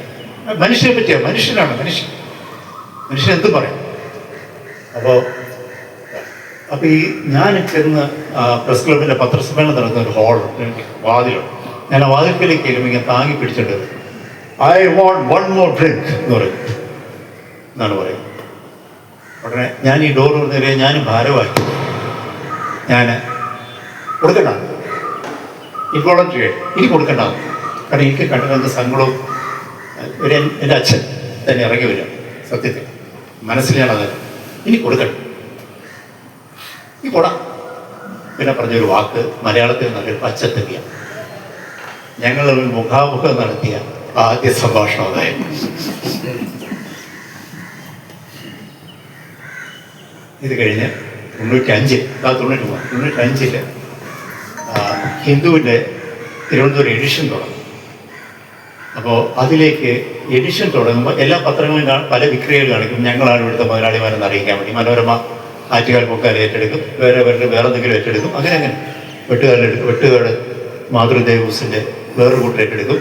അങ്ങനെ ഞങ്ങളാണ് ഇവിടുത്തെ സംസ്കാരത്തിൻ്റെയും മറ്റേ വിശ്വാസത്തിൻ്റെയൊക്കെ മൊത്ത കച്ചവടക്കാരെന്ന് ഞങ്ങൾ പറഞ്ഞു വേണം ഞങ്ങൾക്ക് ഞങ്ങളുടെ പത്രത്തിന് കോപ്പി വയ്ക്കാൻ.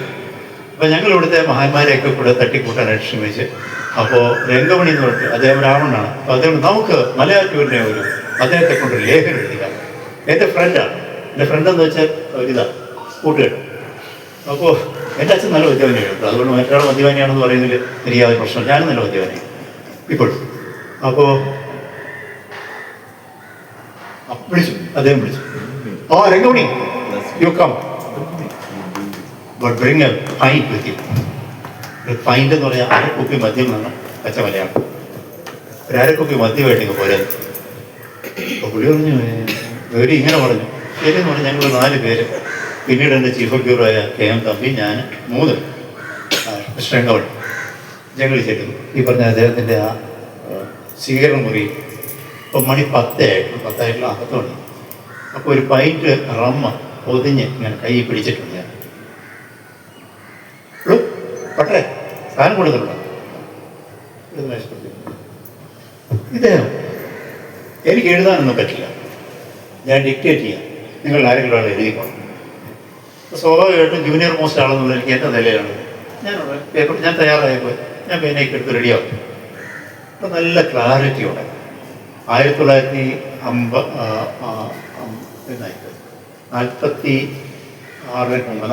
ആ സമയം ക്വിറ്റ് ഇന്ത്യ സമരത്തിൻ്റെ സമയത്ത് ആ മറ്റമാണ് പി ഗോവിന്ദപിള്ളയും പി ഗോവിന്ദപിള്ളയും ഒക്കെ അടക്കമുള്ള ഇവരുടെ സംഘം ആലുവ യൂസി കോളേജിൽ പഠിച്ചിരുന്ന സമയത്തെ കഥയാണ്.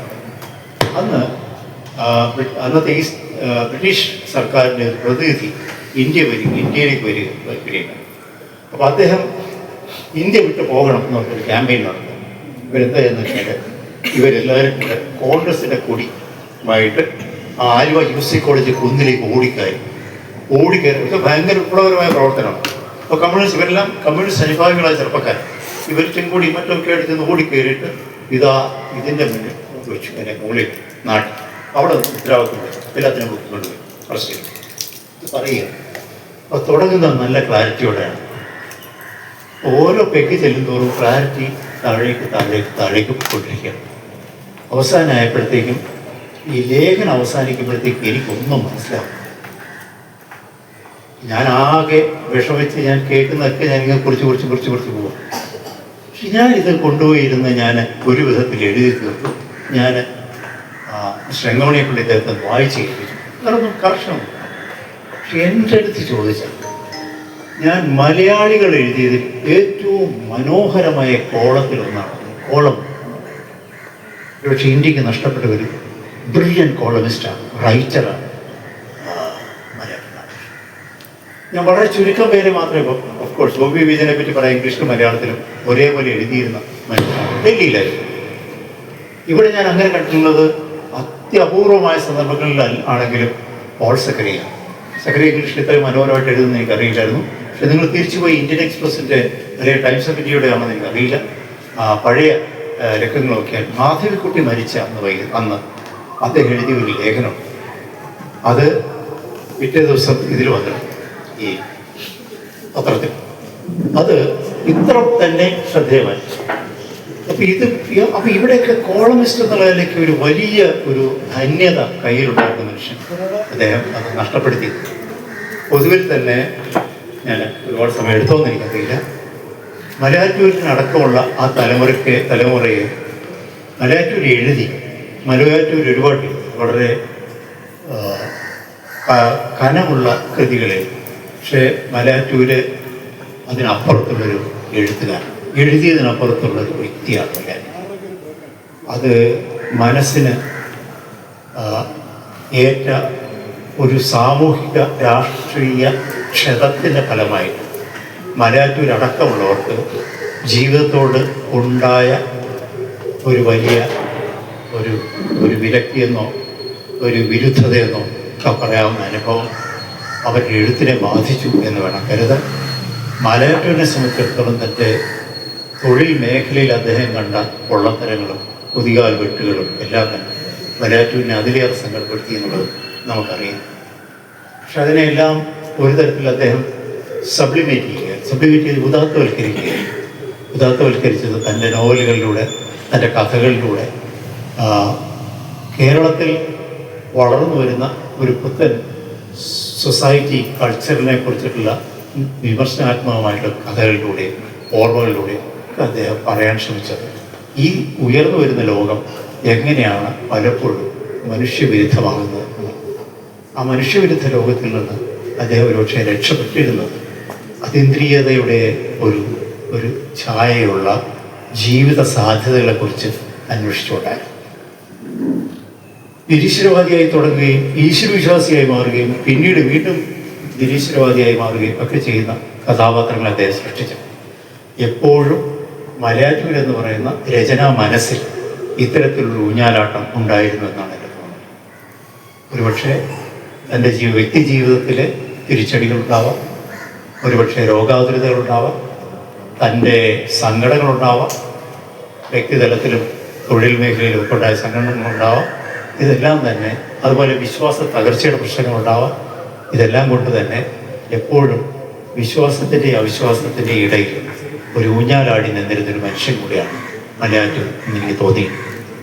ഇതെല്ലാം ഒരു വലിയ വായനക്കാരൻ്റെ കണ്ടെത്തലുകളോ ആഴമുള്ള കണ്ടെത്തലുകളോ ഒന്നുമല്ല. നമ്മളൊരാളെ കാണാൻ ശ്രമിക്കുമ്പോൾ, പഠിക്കാൻ ശ്രമിക്കുമ്പോൾ എഴുതിയ വ്യക്തി അതിൽ ജീവിച്ച സന്ദർഭവും അതിനോട് ആ വ്യക്തി പ്രതികരിച്ച രീതികളും എല്ലാം തന്നെ വളരെ സുപ്രധാനമാണ് എന്ന് എഴുതുന്നവരും വായിക്കുന്നവരും തിരിച്ചറിയണം എന്നുള്ള തോന്നൽ കൊണ്ടാണ് ഇത്രയും നേരമെടുത്തതും ഇത്രയും പറഞ്ഞതും. ഇവിടെ വരാൻ കഴിഞ്ഞതിന് നന്ദി. നമസ്കാരം.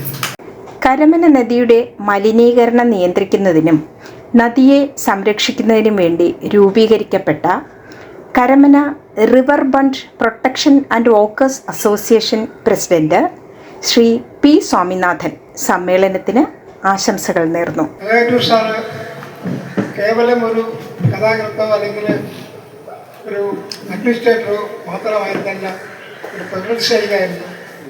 മാത്രമല്ല, പ്രത്യേകിച്ച് അദ്ദേഹം നദികളെ സ്നേഹിച്ചിരുന്നു. ഇങ്ങനെയുള്ള വ്യക്തിത്വം ഉണ്ടായിരുന്നു.